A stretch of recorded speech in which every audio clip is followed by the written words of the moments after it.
this video, we're going to take a look at how to perform a service under our repeat service section. So on the left-hand side, we're going to click on Repeat Services and go to Services. Here we see a list of all the services that we have inside the system. Now this includes past services that have been completed and future services that are scheduled.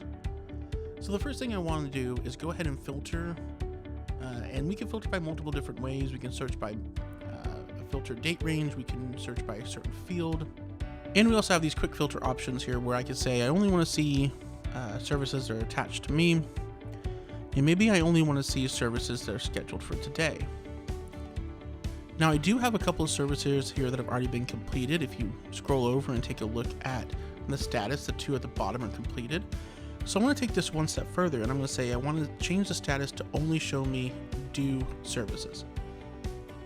So I hit apply, and basically this shows me only my services that are scheduled today that have yet to be completed. So now I'm going to go ahead and take a look at the context menu on the left hand side.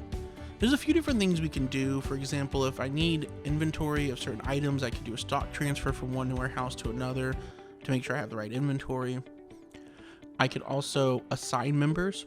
If I click on this right here, it's going to let me assign who the service team is.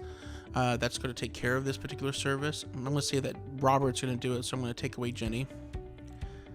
I can also come here and modify or view the service. But for this example, we're going to go ahead and just jump in and say perform service. So we are at the customer's service location. We've either completed or started to complete the service, and click on perform service, and it takes me to this screen. Here I can make sure that I've confirmed stuff like what warehouse I'm at, what the start date and end date time is, who the service representative is, and who the service team, the member that's actually executing the service. I can confirm the customer details, and I can come down and confirm the duration of how long it's going to take. Now, something that you can do is you can add an actual start date and end date. So for example, we're scheduled for 8 a.m. on March 18th, but maybe I don't start till 9 a.m. for some reason. So I can click in here and I can edit that we're going to start at 9 a.m. and we actually start at 9 a.m. And I can do the end date as well and say that we completed at 10 a.m.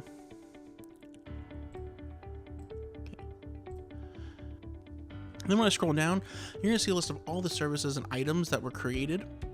And I could modify something here. Maybe the equipment cleaning gel, instead of 1, I used 2, and the customer was okay with that. I can add that into the items for this particular service. I can add any notes, and then once I'm done, I can go ahead and create an invoice. So when I create an invoice, it's going to take me to this screen, which is the exact same as our sales invoice screen. Once again, I can confirm all the information and make any changes if I need to. And then once I'm ready, I can go ahead and take a payment from the customer by going to Pay Now. And for this example, we're just going to say that they paid with a check, and the amount is $775, check number, and bank. Okay, I can also add the check date and click Save.